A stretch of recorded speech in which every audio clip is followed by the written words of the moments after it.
This is the next part of Unit 5, that is peripheral interface. In this, we have gone through some of the input-output devices, that is 8255, 8253, 8259.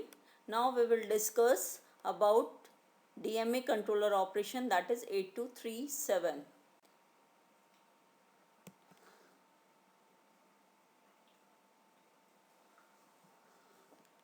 What is peripheral interfacing?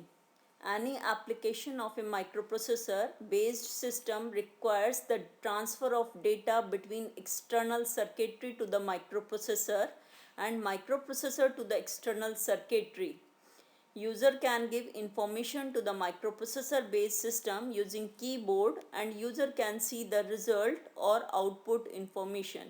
That means when we are using or when we are transferring the information from the microprocessor to the input device to the output device, or we are taking the information from the input device to the microprocessor, then we have to interface, we have to provide an interface. This is known as peripheral interfacing. That means when we are connecting input output devices with the microprocessor through interface, then it is known as peripheral interfacing.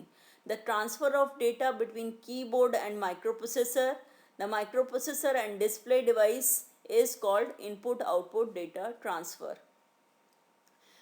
Input output. When we are performing input-output operation, input-output instructions vary drastically from architecture to architecture. The scheme for handling input-output usually fits into the following pattern: programmed I/O with busy waiting, interrupt-driven I/O, and then DMA I/O. Programmed I/O.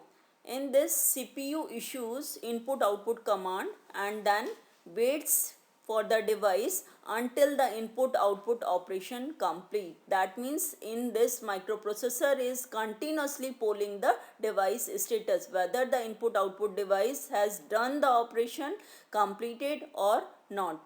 Then CPU transfer new items obtained from the device. After completing the operation by the input-output device, this CPU will transfer the new item obtained from the device.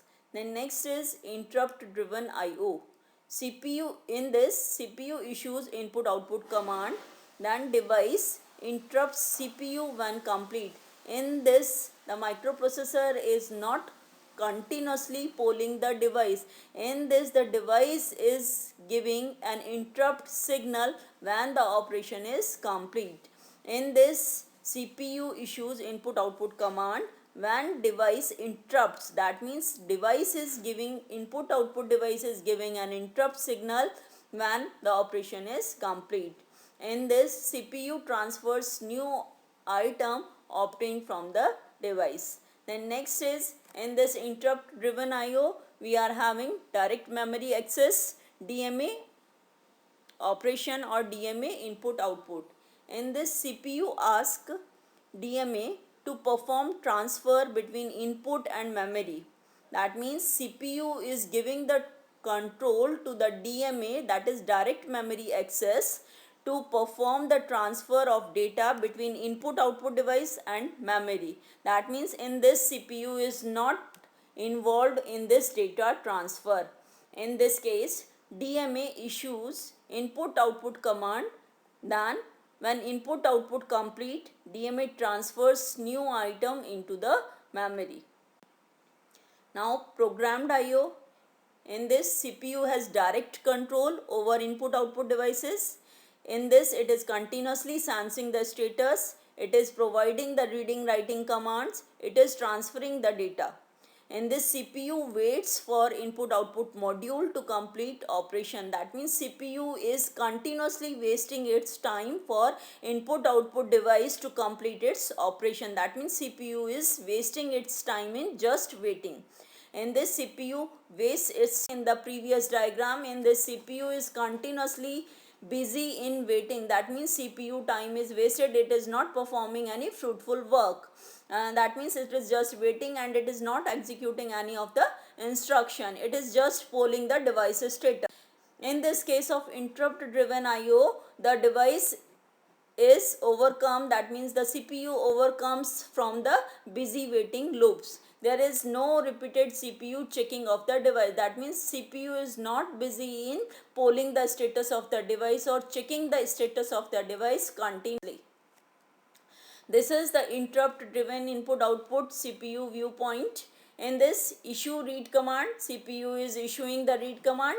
CPU is busy in doing the other work, that means done by CPU hardware, not software instructions. CPU is doing other works. It check for interrupt at the end of each instruction cycle. It is checking for the interrupt whether it has obtained an interrupt signal or not. It is checking at the end of each instruction cycle, that means one instruction is completed, then it is checking the status of the interrupt. If interrupted, that means if the interrupt signal is obtained, then it is saving the context or it is saving the registers contains. CPU it will the microprocessor will save the useful data of different registers. And second is it is processing the interrupt, it will execute the interrupt or process the interrupt, fetch data and store. It will execute process interrupt, that means it will execute an interrupt subroutine program or software ISR program is executed. This then it restores saved context and resume after executing this ISR, that means after servicing the interrupt signal, then it is again storing back the saved data and it will continue further. Interrupt driven IO and DMA. In this, interrupt driven IO provides an alternative to eliminate busy waiting. It is providing an alternative to eliminate busy waiting. The input output device will send an interrupt when it has data for the CPU. Often this is accomplished by setting an interrupt enable bit in a device register. In this interrupt driven IO, when device is having input output device is having a data for CPU, it will give an interrupt signal to the CPU. And often this is accomplished by setting an interrupt enable bit, that means we are performing the interrupt enable, we are enabling the interrupt so that interrupt can be given. If we are disabling the interrupt, then interrupt signal cannot be provided or interrupt cannot be handled further or ISR cannot be executed if we have disabled the interrupts. So we have to enable the interrupt for this purpose. Interrupt driven IO usually requires an interrupt every time a character is read or write. In this interrupt driven IO, usually we are requiring an interrupt every time a character is read or written. Every time we have read the character or written the character, then interrupt is given. And processing an interrupt can be expansive. In this, CPU starts input output device, let it generate an interrupt when the job is done. Disadvantage interrupt driven IO. In this, these are too many interrupts are generated, that means if we are reading many of the bytes, then many of the interrupts are generated. How many read or write operations we are performing, so many interrupts are generated, because in this each and every read and write operation it will generate an interrupt signal. Then DMA usually has separate chip to do the input output transfer for the CPU. When the job is done, one interrupt is generated. In DMA operation we are having, normally we are using different chip, that is 8237 or 8257, that is direct memory access controller for transfer of input output bytes for the CPU.